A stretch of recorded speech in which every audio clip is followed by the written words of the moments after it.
Assalamualaikum warahmatullahi wabarakatuh. Halo sobat akuatik semua, kembali lagi di channel Indo Akuatik. Oke, pada kesempatan kali ini saya ingin sharing ya terkait dengan perjalanan saya, kenapa saya terjun di bisnis ikan cupang seperti itu. Karena ada beberapa orang yang DM ke IG saya, bahwasannya mereka minta arahan sih, minta gimana caranya kita itu memulai bisnis ikan cupang, apa saja sih yang harus kita persiapkan. Nah, sini saya sharing kepada sobat akuatik semua yang mungkin ada dari beberapa yang sedang menonton ini ingin terjun ke bisnis ikan cupang, ingin masih berniat seperti itu, dan bahkan sudah ada yang terjun tapi masih merasa kok belum pas seperti itu, jalannya masih belum ketemu, kok masih belum sesuai dengan harapan, sesuai dengan ekspektasi. Mungkin ada beberapa hal yang perlu dievaluasi. Nah, di sini saya akan sharing tentang hal itu supaya paling tidak sobat akuatik semua bisa menikmati bisnis ini sesuai dengan passion sobat akuatik. Oke, langsung saja untuk tema pembahasan kali ini. Oke, tema pembahasan kali ini sobat akuatik semua yaitu tentang tentukan tipe Anda sebelum terjun ke bisnis ikan cupang. Berbisnis ikan cupang ini dia lebih unik karena bisnis bisa sambil dengan hobi kayak gitu. Jadi kalau orang yang terjun di bisnis ikan cupang ini karena memang dia hobi, itu bakalan nikmat banget sih hasilnya, apalagi kalau dia bisa berhasil di bisnis ikan cupang. Nah, walaupun demikian, misalnya kita pun tidak hobi seperti itu tapi benar-benar niat untuk mencari rezeki, mencari uang di bisnis ikan cupang, di sini saya akan sharing seperti itu ya. Lanjut ke slide kedua. Oke, jangan lupa ya di follow IG saya @indoaquatic, sama jangan lupa di like, comment, and subscribe video ini. Terus support kami supaya terus memberikan informasi ilmu lah ya seputar ikan cupang kepada sobat akuatik semua. Oke, langsung saja slide yang kedua terkait dengan bisnis potensial. Kenapa saya katakan bisnis potensial? Ikan cupang ini merupakan salah satu bisnis yang cukup potensial di masa pandemi seperti sekarang ini. Kita tahu bahwasannya di tahun 2020 itu banyak sekali terjadi PHK lah ya, pemutusan hubungan kerja. Nah, banyak orang-orang yang di PHK itu berpikir untuk pekerjaan apa sih yang mereka bisa jangkau di masa pandemi seperti ini. Karena kan kalau kita mau kerja di luar pun, di luar rumah maksudnya itu sangat-sangat dibatasi karena memang pemerintah sedari tahun kemarin itu sedang gencar-gencarnya menegakkan protokol kesehatan dengan harapan bisa mencegah penyebaran COVID-19 di Indonesia. Nah, bisnis cupang ini mulai tren kemarin di tahun 2020, sangat-sangat tren sekali. Makanya di tahun 2020 kemarin itu harga ikan cupang tuh lumayan tinggi. Sebenarnya nggak cuma di tahun 2020, tahun-tahun sebelumnya itu juga tinggi. Cuman karena kebetulan di tahun 2020 ini pandemi itu hadir di Indonesia. Jadi peminat ikan cupang tuh semakin banyak seperti itu. Karena kan selain pengen bisnis, ada juga orang yang mencari hiburan lah ya. Nah, itulah alasan kenapa bisnis ini potensial. Walaupun pada saat ini harga beberapa ikan sedang turun. Ya wajar lah turun, karena kan setiap masanya punya tren sendiri untuk ikan cupang. Jadi itulah tugas dan PR para breeder untuk menciptakan serian baru agar harga ikannya itu, kualitas ikannya itu tetap bisa bersaing di pasaran.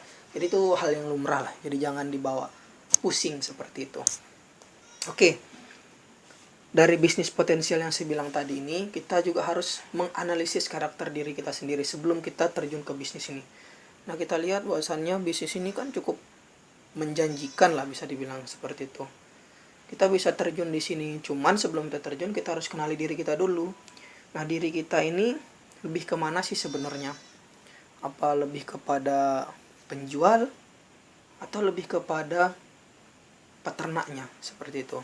Jadi kita benar-benar harus kenali diri kita, karena ketika kita mengenali diri kita, insya Allah sesuai passion kita itu kita akan bisa berhasil di bisnis ikan cupang ini.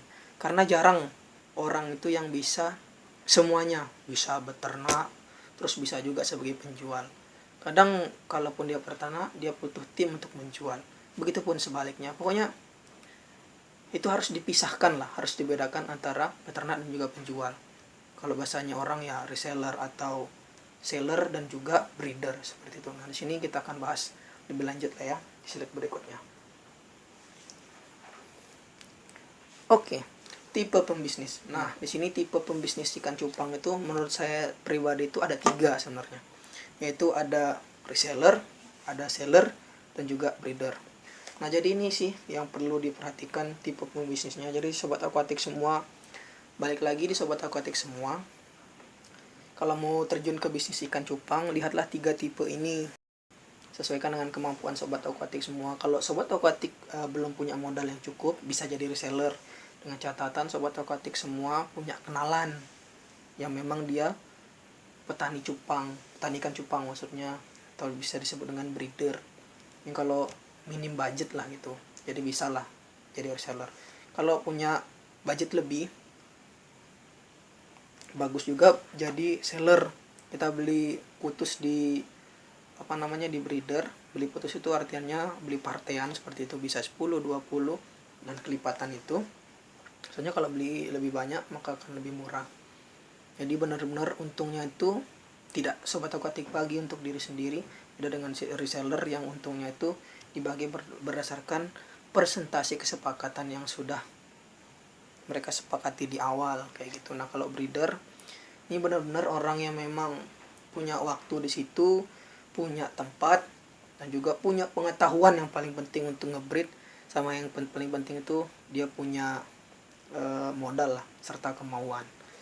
Nah, kalau breeder ini benar-benar harus sabar sih, berbeda dengan reseller juga seller yang tujuannya ya untuk menjual ikan sebanyak-banyaknya agar mereka dapat untung tinggi seperti itu. Nah, kalau breeder visinya lebih berbeda sih, bagaimana cara membesarkan ikan dengan tepat waktu, dengan harapan ikan yang dibesarkan ini sesuai dengan target yang mereka tentukan. Oke, mungkin pada pembahasan selanjutnya kita akan membahas tentang bagaimana sih cara menjadi reseller dan seller yang baik dan benar, atau cara memulainya seperti apa. Itu juga dengan breeder nanti pembahasannya sendiri. Bagaimana sih cara kita menjadi breeder, apa saja yang perlu kita siapkan. Tentunya kita mungkin kupas lebih jauh lagi terkait dengan reseller, seller, dan juga breeder itu pada kesempatan berikutnya lah ya. Untuk sharing pada kesempatan hari ini mungkin saya sudahi dulu. Kalaupun misalnya ada pertanyaan, langsung saja tulis di kolom komentar, insya Allah saya akan siap menjawab.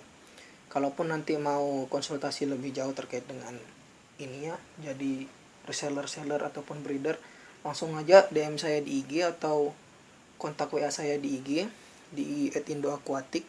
Di situ ada kok semua data diri saya lengkap. Oke, sobat akuatik semua, untuk sharing hari ini saya cukupkan dulu. Terima kasih. Semoga video ini bermanfaat. Jangan lupa like, comment, and subscribe. Jangan lupa follow IG saya @indoaquatic. Terus dukung kami, terus support kami agar konsisten ya memberikan informasi edukasi seputar ikan cupang kepada sobat akuatik semua. Saya mohon undur diri, kalaupun ada salah kata saya yang menyinggung perasaan sobat akuatik semua, saya mohon maaf. Saya akhiri billahi fisabilil haq, fastabiqul khairat. Wassalamualaikum warahmatullahi wabarakatuh.